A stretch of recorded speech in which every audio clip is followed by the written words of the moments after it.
everybody. Welcome to Get Real. It's Tony. Today's guest is Brianna Cespedes. I'll let her tell you a little about herself because I want you to know everything you need to know about her. She is a warrior. How you doing, Brianna? I'm doing excellent. Thank you so much for having me on. Thank you for coming on. Yeah. Tell us about yourself. Yeah, so I'm Brianna. I know someone might be like, okay, why is this young 25-year-old girl just sitting here, right? So I was in the military for 5 years. I did the Air Force broadcast journalism. Got to do the whole Good Morning Vietnam kind of radio movie type thing. It was super cool. Great career until COVID came around. And then they mandated the vaccine after President Biden said, hey, I'm not going to mandate it. He mandated it a few months later. And essentially, I went through a whole process where I can go more into detail in this story. But I got discharged involuntarily, got a general, so I lost my benefits, just pretty much lost everything. So I started a movement called Involuntary Veterans. And now it's been taking off for more than 2 years, and we're trying to change laws to make sure that the Department of Defense changes, because what I went through was really bad, and what service members are going through even now. I mean, we look at recruitment, retention, we look at readiness in the military. Right. It's really struggling. So we're talking about a very relevant issue, because military readiness, even COVID is gone, right? Nobody thinks about it anymore. Readiness is a big, big issue. And we have big conflicts that are going on. Our military is struggling. We don't have good retention. So that's what I talk about. Well, let's talk about your personal story first, and then we'll get into how it affects, our position in the world. Right. Okay. So when I was in Korea, right? I already told you I was a broadcast journalist. Great career. I was supposed to be putting on staff sergeant, so that's E5 at that point. Had been in for like 4 years almost. And essentially what happened was I asked for a religious exemption to the vaccine, right? I didn't feel comfortable with the vaccine. I'm not here to talk about, it was this, or it was not real, or it was whatever. There's so many different options out there. What I talk about really is the legal issues that happened in the military during that time. So the Air Force, I can speak on the Air Force's behalf, but I know hundreds of other military members that went through other illegal things. The Air Force alone, they broke a lot of their policies. For example, I was put into isolation, quarantine, literally quarantine barracks in this room by myself, empty walls, right? And I'm just in there for 14 days at a time. And I counted how many times I had been in quarantine over a period of like a year and a half. And it was 140 days that I was put into isolation, right? So that in combination can be pretty terrible on the mental health and awareness and all the stuff that they talk about in the military, right? Like suicidal awareness, and let's take care of our military, let's take care of our veterans. Well, that wasn't happening with me, right? So if you were not vaccinated, you were like a diseased animal that had to stay away. That's how it felt. I remember getting into my office, and I was told by my master sergeant I couldn't be in the same room as them because I'm not vaccinated. So I had to go off into the corner, right? So they talk about discrimination, okay? Policies were just being broken left and right. And also, they didn't follow their own policies when it came to religious exemption processes. They're supposed to respond. They didn't respond, all kinds of things. So we talk about the illegalities. Overall, though, the biggest illegality was that they were mandating an experimental vaccine. It was not FDA approved at the time that I was mandated to get it, September 2021. And so that falls into the Nuremberg Code. They can't experiment on service members. At the end of the day, it was not a licensed, safe, by the FDA drug, right? So legally, they are not allowed to do that. But they did. And Secretary of Defense Austin mandated it. I got a lot of threats and pressure from every corner. I thought I was the only one. I was alone. I was isolated. And I thought, what am I going to do? How do I get through this? I can't take this vaccine. I mean, we're starting to hear about some myocarditis things. Right. Some people are not able to have kids. I don't want to take the risk for the rest of my life just because of the pressure I'm receiving now. And I saw it really as a principle of why I was joined the military in the first place. Right. Right? Like, we joined to defend the Constitution. We joined to keep these freedoms for people to have them existing in our own country. Right. And I'm an American citizen too, right? So the military has laws, yes, that add on more layers to military members. Right. But we don't lose all of the rights that we are fighting for. Just because we're in the military doesn't mean we lose all the rights. I think that's a big misconception. During COVID, it was, at least. So essentially, after almost, I think it was like 8 months of waiting, then I got the response, hey, you're denied. They denied in the Air Force. This was early 2022. Mm-hmm. Over 15,000 exemptions for the COVID vaccine. They were submitted, and only 9 came back approved, right? And those 9 were people that were retiring, that were already getting out. So the Air Force was essentially denying all of the exemptions, the religious requests. Right. So that means you're telling me that almost 15,000 people do not have a sincere religious conviction that they cannot take this vaccine? Or it was just blatant denial. Right. I mean, it's proven throughout all the branches that it was blatant denial. The Coast Guard had literally an Excel sheet that was counting. If it said COVID vaccine in there, it was an automatic denial. So there was a lot of evidence to show that they were not following the own policies that are written within the DoD codes. Right. Very simple. So I got denied. They took away the promotion for me. So lost payment, lost that rank. And then I got letters of reprimand. It's just punishment, right? Right. After more quarantines, then I got kicked out in July of 2022. And I got sent home, and I had a general discharge. So I lost the GI Bill, which I was hoping to have. Right. I'm 25, right? So I was 23 when I got out, and I wanted to go to school. I mean, what does a young veteran do? Right. Right? I mean, that's part of the guarantee, right? You join, Yeah. you get money for college. So. Yeah, and I was hoping to go to law school, and at that point, I was pretty devastated. My dad was sick at the same time. I only had 4 months with him, and then he actually passed away. So it was just layer on layer on layer, and I was left alone. I mean, the military, they tell you, hey, you have no honor, right? Right. And then what they do is they kick you out without the benefits. So that was my story, and there are thousands of people with the same, if not worse, stories. So we have a recorded number based on the 2022 numbers, because the Pentagon, they stopped publishing. Right.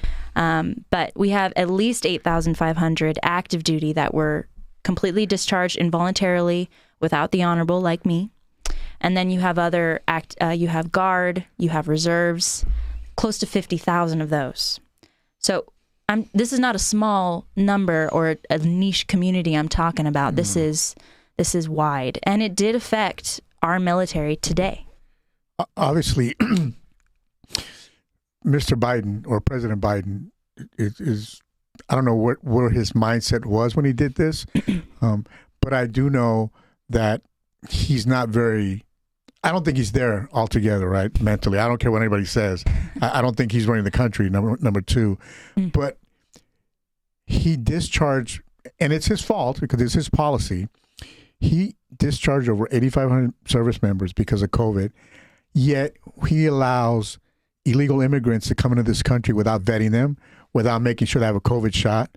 They can come in here. They go to all 50 states, right, and spread whatever disease they have. But that's okay. When it comes to our own American citizens, this is what we get. And I say that because I know a story of a young captain, armor, in the armor division in the Army, who was put out because of that. And he secretly videotaped a general officer talking to him in a meeting, him and others that didn't get vaccinated, ridiculing them, criticizing them, instead of being supportive like they're supposed to be, right? But I will tell you this. I think the military began to change way before 2009, before COVID. From my experience, I left the Army in 2005 after 26 years. And I left because of the change that we were going through at that time. And it was small, but you could see the direction we were going in, right? We're going into this world where, I don't know about you, but in my Army days, we didn't have any issues with each other, whether it was a racial issue or I had a sergeant major who was LGBTQ. None of us cared, right? But in about 2003, it started to become an issue where they wanted to be diverse, they wanted equity, they wanted equality when it was already there. You know, in the Army, you were green. That's it. Yeah. You ate the same crappy food that everybody else ate, right? And that was one of the actual things I was looking forward to in the military. I was looking for a place, a camaraderie, a place of, hey guys, at the end of the day, no matter who you are, we're coming together. We're wearing the same thing. We have the same haircuts, right? We're supposed to be together. That camaraderie, that brotherhood, the sisterhood. That's what I was looking forward to kind of be outside of maybe political influences. Of course, we have our commander-in-chief as the president, right? But it doesn't mean that we should be inside of this agenda that's going on in the civilian world. No. We should be focused on war, defense. Right. That's what we should be focused on. What we do is stand watch, right? We stand watch so people can sleep at night, so people can become keyboard warriors and complain about everything, or people can just speak their mind. That's what we do, right? That was our job, standing watch. We could have been mechanics, broadcasters, but at the end of the day, if you had to sling a rifle, you slung a rifle. Well, that sounds great. I did not join that military. Those are the good old days. You know, I think people forget the sacrifices service members make. We're a volunteer force, right? So if we don't have people volunteering, we don't have a military, right?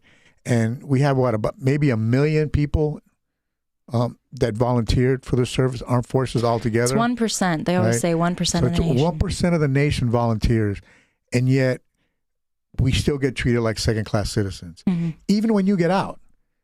Even when you get out, because if we don't have separate organizations supporting us, the Veterans Administration doesn't really help much, right?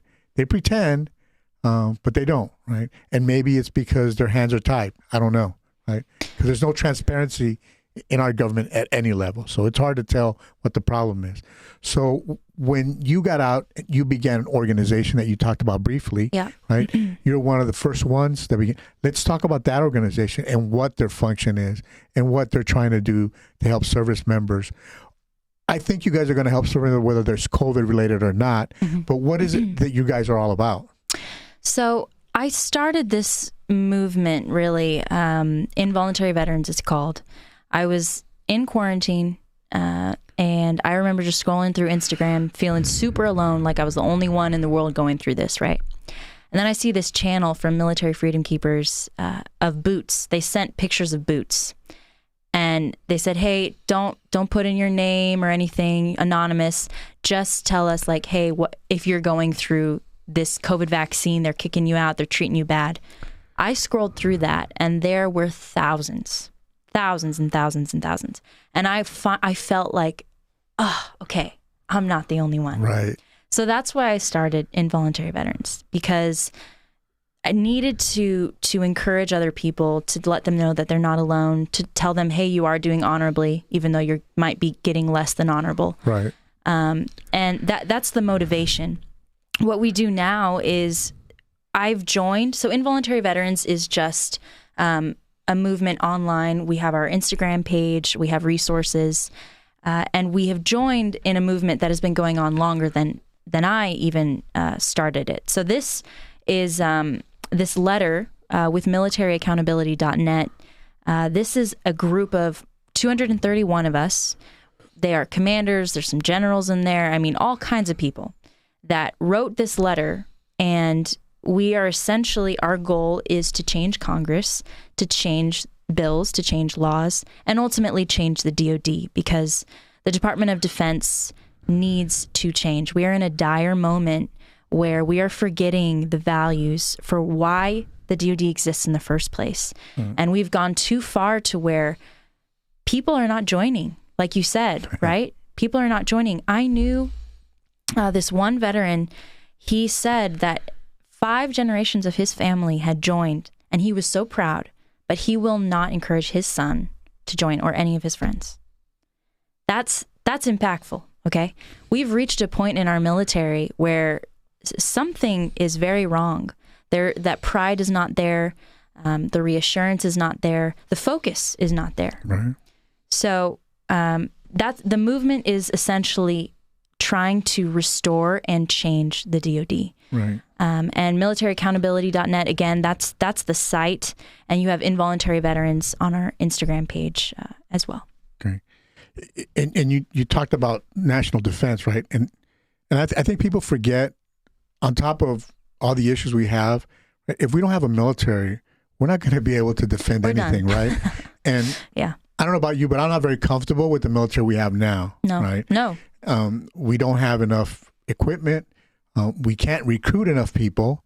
I know specifically the Army and the Navy is struggling. Mm-hmm. The Navy is allowing people, the ASVAB test we had to take when we enlisted, the Navy is allowing people that score below 10 to join. Yeah. Right? On my local base, right by me, they actually discontinued an entire job because they didn't have enough people in the more important jobs, right? So they literally discontinued an entire job.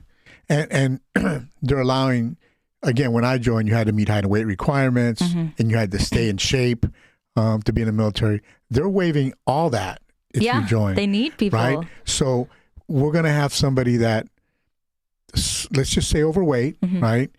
Go into a combat environment where you have to run, you have to carry equipment.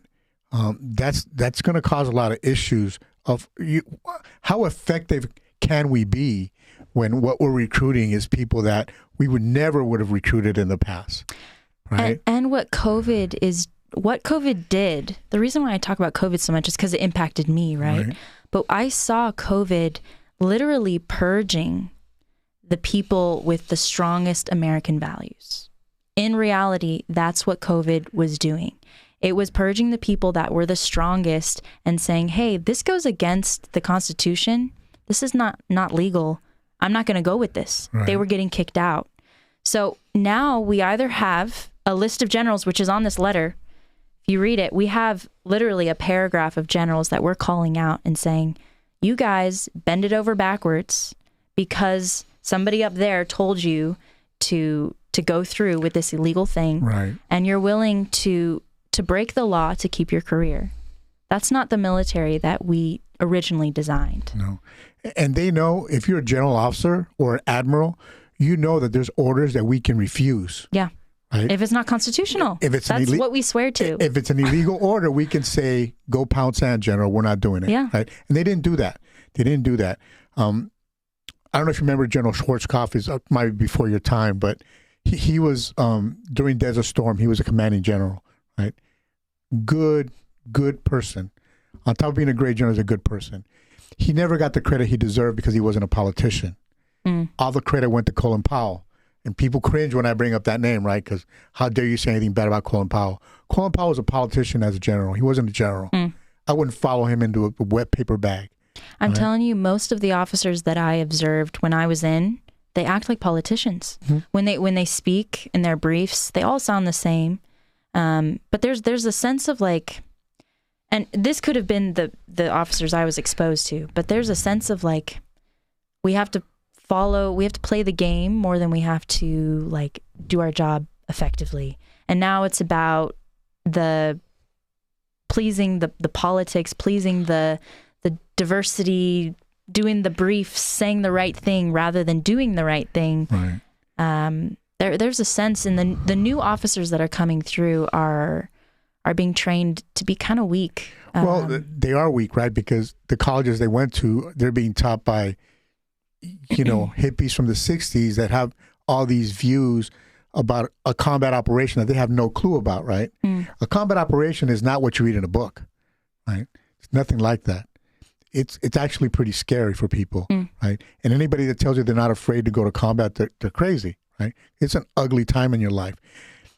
They're being taught by these professors that have never seen combat. They watch it on TV, but it doesn't affect them, right? Kind of like you watch the Ukraine war, you're here. It doesn't really, you don't think about it. But if you're in that environment, you're going to think about it, right? And I think we've gotten away from teaching military members what it's about to be in the military. And you said it, we got to protect the Constitution. We got to defend our walls, right? We can't do that with the leadership we have. From the White House down, to the general officers, to the DOD, to Secretary of the, Department of Defense Secretary. I mean, I've never seen such a weak leadership in my entire life. And I've been around a long time. And it's sad that we can't recruit people to join because they're no longer patriotic. I'm going to give you an example. Last night I went to Burbank City Council meeting, and the Burbank City Council meeting does the Pledge of Allegiance before every meeting. More than half the audience did not get up. Wow. Right? Now, these are adults. I'm not talking about kids. These are adults, right?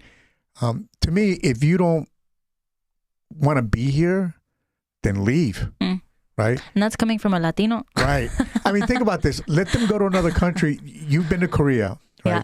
When I went to Korea in 1982, it was a third world country back then. It's not the Korea it is today. If you want to know how hard it was for a woman, go watch a Korean woman wash her clothes in a river on a rock. Then come talk to me on how bad we have it here, right?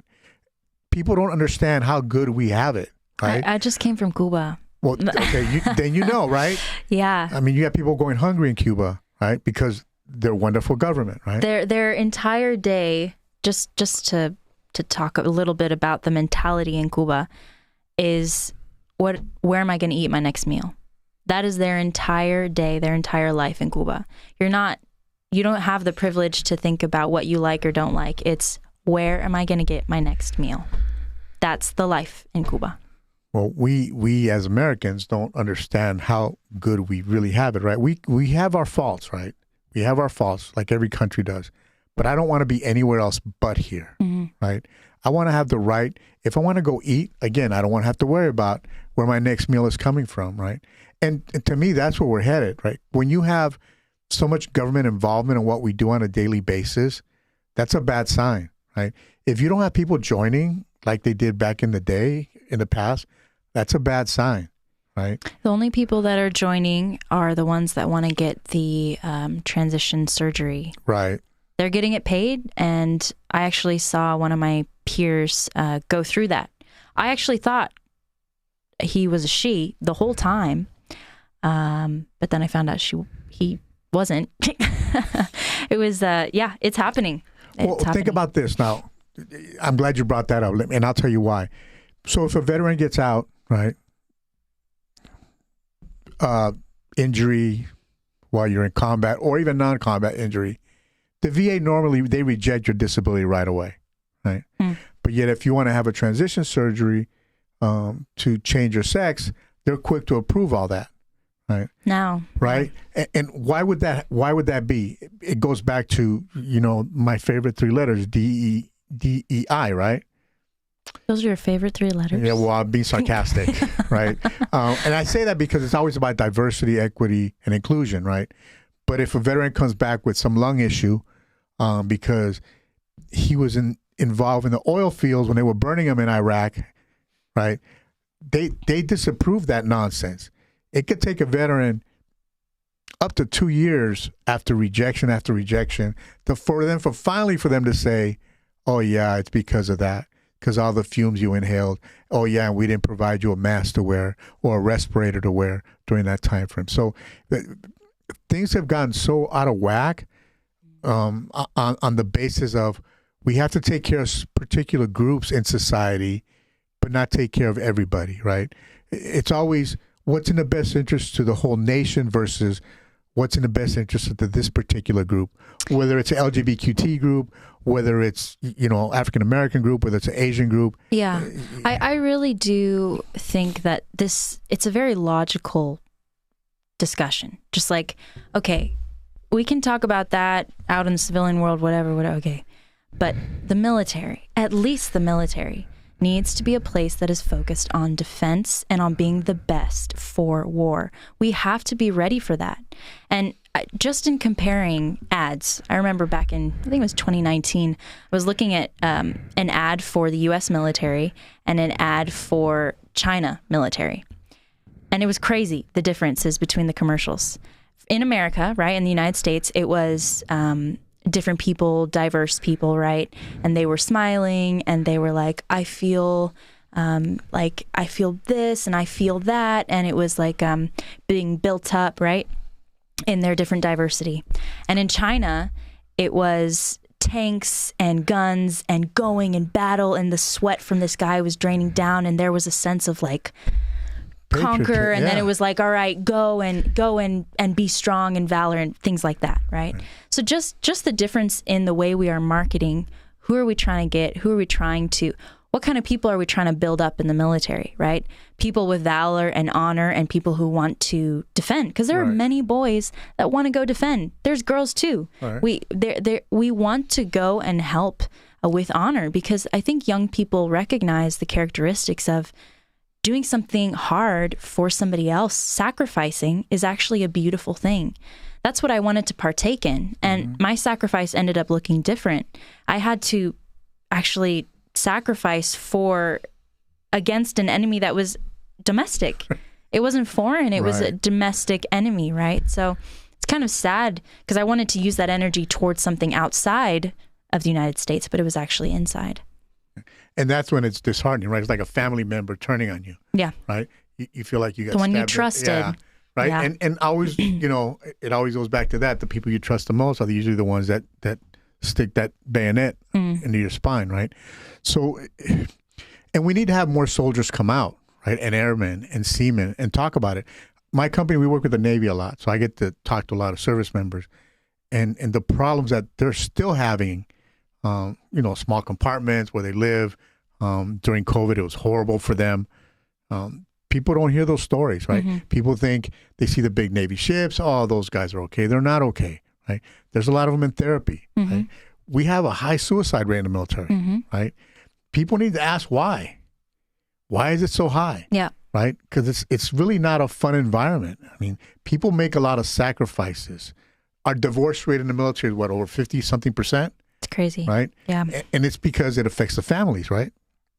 Whenever we're gone, if you're the mother, then the father's at home doing everything. If you're the father deploying, the mother takes care of everything, right? You miss a lot of family functions. You miss a lot of family parties. If you have kids, you miss birthdays, right? You miss ballet lessons with your daughters or sons if you have them, right? So there's a lot of things that people don't realize when people join the military, the sacrifice they're truly making, right? And yeah, they get money. Right? That money's not enough for what they go through. I mean, you compare salaries. When I got out of the military, I had to make over 6 figures just to keep the same lifestyle I had in the military. Right? That's a big difference. Right? Because society, the way it truly is, right? You don't get paid what you're worth. I mean, we talked about, I know a school superintendent who makes over $400,000 a year, right? Why is he making that kind of money, right? If we're going to provide a actual defense force, then we need to pay them what they're worth. They're putting their life on the line. This isn't a 9-to-5 job where they sit behind a desk, or even you, if you're a broadcaster, if you're called to action, you got to go. They always call me Chair Force. Well, we had a lot of nice people behind desks, but if we went somewhere, you're going to carry a rifle. You're going out to the field with us. You're going to participate in the war games. If you went to Desert Storm, I don't care if you were a clerk. You were at Desert Storm, right? You were getting bullets shot at you all the time, rockets fired at you all the time, whether you were the Air Force or not, right? I have a guy in my American Legion post who's in the Air Force. And most people was in the Air Force. Most people think Air Force is just a kickback job and not, this guy came back from the desert with PTSD, right? If any of us, even me in my young Army days, you're in the Air Force, you get over it, you don't do anything, right? PTSD. he's got a lot of mental issues because of what he saw in the desert, right? He was a mechanic, right, fixing airplanes.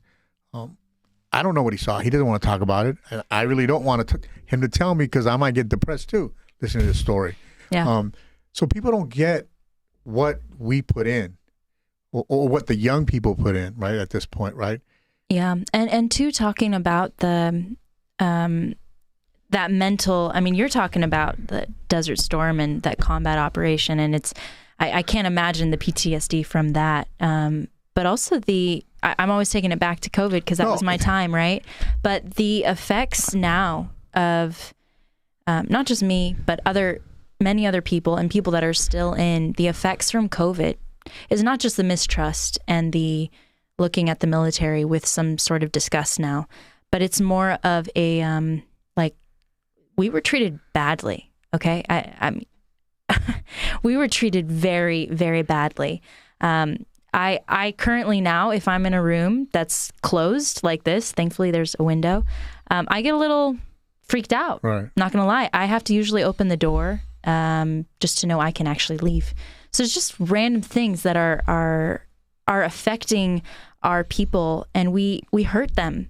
You know how many vax injuries there were from this? There so many people. I'm talking to this one girl, Carolina Stasnik, her name is. Mm-hmm. She was in the Army, and she got the vaccine. She got the 2 doses, and now she is about to put in a pacemaker next week. Her heart is completely, it's done. She's had to get heart surgery. Her life is over. I know another girl in the Navy. She got just one of the vaccines, and she got a cyst in her spine. So she is Epstein-Barred. She got discharged because of that sickness. Right. So we are vaccinating our members, and then we're kicking them out because of the vaccine that we just gave them. It doesn't make any sense. We're weakening our military, and we're injuring our people.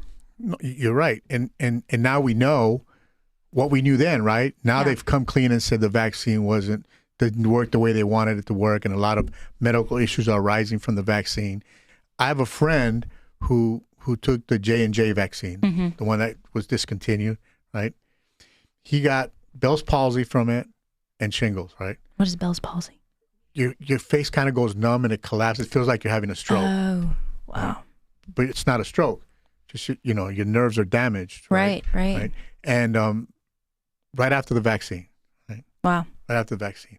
And the hospital he went to actually told him that it was probably the vaccine.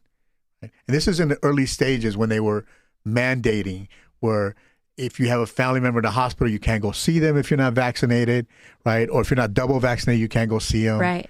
I have my wife's uncle passed away, and he died alone in the hospital, right? Because the family wasn't allowed to see him because they weren't double vaccinated. Yeah, some of them were once. They had the first one, but didn't have the second one. So they forced, not just on the military, on everybody. They forced on us. This is really 2019 forward has shown us the true colors of the leadership of the United States, right? And people like to point fingers at the former president. People were very naive, right? A lot of the policies, Biden is the one that enforced them, right? He's the one that shut down the schools. He's the one that, he said he wasn't going to. You're right. He did say that, but then he did it to the military, right? And what he said, this quote got me. To be honest, out of everything that he said, I don't listen to a lot of his speeches, I'm not going to lie, but I did listen to this one, and he said, it's not about freedom, it's about safety. There you go. You know what he cares about. Yep. So, in Cuba, they say the same thing. It's not about your freedom. It's about safety for everybody. It's about equality for everybody. And what is Cuba like? Just look at Cuba and you will see the values that Biden is pushing forward. I don't know if he's as far as a communist, but if those same values, if he's saying the same thing that the government in Cuba is saying, what are we not on alert because of that? Well, I think we need people like you to bring that out, right? It's young people, because I think that's the biggest problem that we have in our country, right? We don't have enough young people engaged in at any level of the government, right? We just don't, right? It's like, that's not that important. It doesn't matter. It does matter, right? Because we don't need old people like me making decisions for everybody, right? We need young blood injected into this country so that we can get back on track. I always think back of the World War II veteran, right? Right. Those guys, whoever's still alive or the ones in their grave, are rolling in their graves to seeing what's going on in our country today, right? This is not what they fought for, right? They didn't fight Germany, Japan for this, right? They fought so that we could have a much better life than we're having now, right? So that we can go eat wherever we want to eat, right? Not be like Cuba and have to wait a month to have some chicken, right? If you're lucky. Yeah, they're running out of chicken. Right. That even reminds me, so Céspedes, that's my last name. I'm related to Carlos Manuel de Céspedes. He's the father of the country in Cuba. And it just makes me think about how I went to the museum. I visited like the farm that he did the big Grito de Yara, where he screamed out for independence from Spain. And his values do not match with the current Cuba. He would be rolling in his grave, kind of like you said, right? About what Cuba looks like today. I mean, my ancestors, my grandfather, he didn't even want to go back. He could not stand to think about going back to see what Cuba is now because of what it used to be. Right. I told you this earlier, but you could throw a seed out and it would just flourish. And the fact that Cuba used to be the island for all the sugar and the coffee, one of the biggest economies for the world, and now they're importing their sugar and their coffee, that shows you the disorganization of government. So I agree with you that the values overall are sad to see. It's sad what we see, but that's why I think as a young person, I do have a lot of hope. I'm a person full of hope. I have Jesus, so first of all, I have that hope. But I also have hope in the sense of just, I saw what happened after COVID. I mean, people started to wake up. My generation started to wake up. Right. I think we started to speak out a little more because we didn't want to live in that world where we had to scan a QR code to get into a coffee shop. I don't want to live in that world. Yeah, I think you're right. I'm hoping they keep waking up because we can't fix this without you, right? We can't. Anybody that tells you that, we cannot do it. We need young people to get super engaged. We need men to be stronger. Yes. Right? And Amen. stand up for their families, right? We need women to be women. They could be strong women, but still be women, right? Yep. There's no, again, I served with quite a few women who were my commanders, and they were some badass ladies, right? But they were still ladies. Yeah. Right? It's the most beautiful, the way that we're designed. Women are best when we are fully women, and men are best when they are fully men, and we can complement one another, and it is a beautiful way that we were made. Right. So when we fully actually go into that role rather than trying to be the other guy, it's perfect. Right. And I think people need to get over worried about what other people think, being chastised because whatever your faith is or whatever you believe in, right? There's nothing wrong with being a man. Right? There's nothing wrong, right? We love men. Women love men. And men love women, right? Right. So I think sometimes we get caught up on some of the political nonsense or political ideologies that we forget just to be normal, right? And I think that's what we're missing. We're missing normalcy. We're missing that relationship with men can have with women, and men can go out, do the yard work, and women can cook and men can cook. It's a give and take, right? I've been married a long time, over 43 years, and it's give and take. Sometimes I have to cook, sometimes she cooks. She helps me with the yard. I mean, it's give and take. We get caught up on this whatever gender ideology is. It makes no sense to me because all we're doing is ruining society. All we're doing is poisoning our kids, right? And we're forcing people not to care. Right? That's what we're really doing. We're forcing people to say, well, it doesn't matter what I say because those people are going to do what they're going to do no matter what. And maybe they're afraid to get engaged because they don't want to be called names, right? Yeah. And I'll use me as an example. When I first started this journey, I've been called a bigot, a racist, homophobic, just because I have my opinion about what a family should be. Just because I have my opinion about, you know what, I'm not homophobic. Parental rights is for everybody. I've never said in any speech that parental rights has to do with LGBTQ issue. I've always said all parents need to know what's going on with their kids, right? And the society today likes to turn all that stuff into, oh, he's homophobic or he's a bigot, right? Because that's really, those key words they like to use, throw around, and then those words stick with you because others buy into the nonsense. Yeah, the titles are the easiest way for media in general to just be like, okay, just dissuade you from even thinking about the person. But titles are the least based logical way to go about something. I mean, for me to title you just based off of meeting you right now, it's stupid for me to do. Right, but again, you get it, right? You get it, and I get it. I never let any of that stuff bother me. But there's people out there that are afraid to speak because they're afraid of the consequence, right? Of what people are going to say back to you, or what you're going to be called, or somebody's going to build a website and call it you when it's not you and puts crazy stuff on there, right? So people get afraid, and I think that's part of the problem. We need to stop being afraid. You can think of it as we can be a military operation at this point, right? We need to defend the Constitution of the United States because that's the document that created us, right? That document has been here forever.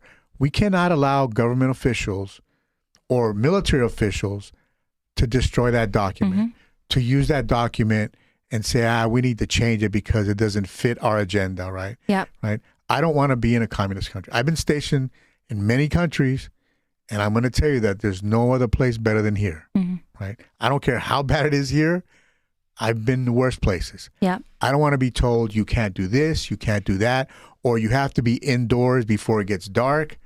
I don't want any of those rules, right? I've been around as well, and I'm not going to lie. To me, not just United States, landscape-wise, I love California. I love this state, and I don't want to lose this state. Like, I don't want to lose the freedom to go outside at night if I want to, or to, again, walking into coffee shops without that QR code. To be able to go outside and not be afraid in the streets of LA. A lot of my friends that live in LA, they move or they don't go outside because they are too afraid. So I love this state, and I hope we save it. So that's why I want you to win. Well, I agree with you. I didn't leave the state. My family pretty much bailed on the state. They all moved to Florida, the free state. It's my brother and I are the last two left here in California, and I'm not leaving. There you go. I'm not leaving. I like it. I'm going to fight to the end. I think the state is worth fighting for. Yep. And I think the people are worth fighting for. We need to educate them.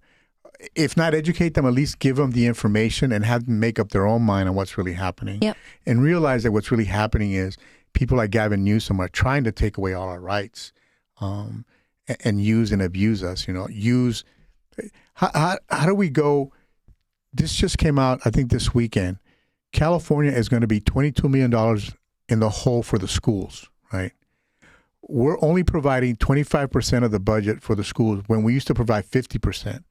Now we're providing more money to free medical, to take care of people that aren't here instead of taking care of our own. Kind of like the military, right? They should have taken care of you, right? But they didn't, right? We don't take care of our own. We don't do a good job of doing that, and people need to wake up to that. And right? Really, I just have seen California it's just gotten so much worse with time. People are just leaving like crazy, and that is a bad sign. If the governor is not paying attention to, hey, why are so many people leaving? I wonder, Right. And I know it's a part of getting the people with conservative values out, and it's really, it's not a good sign what he's done. He's run this place to the ground, and we need to bring it up. And it's not even just conservatives, right? Anybody, even if you're in the middle of as a Democrat, you're a bad person, right? Yeah. They're going to push you to the side. Something, no. Right? They don't want you to do that, right? And that's where people need to wake up, because it might not be affecting them today, but it can affect them tomorrow. Yeah. Right? People need to think of their kids.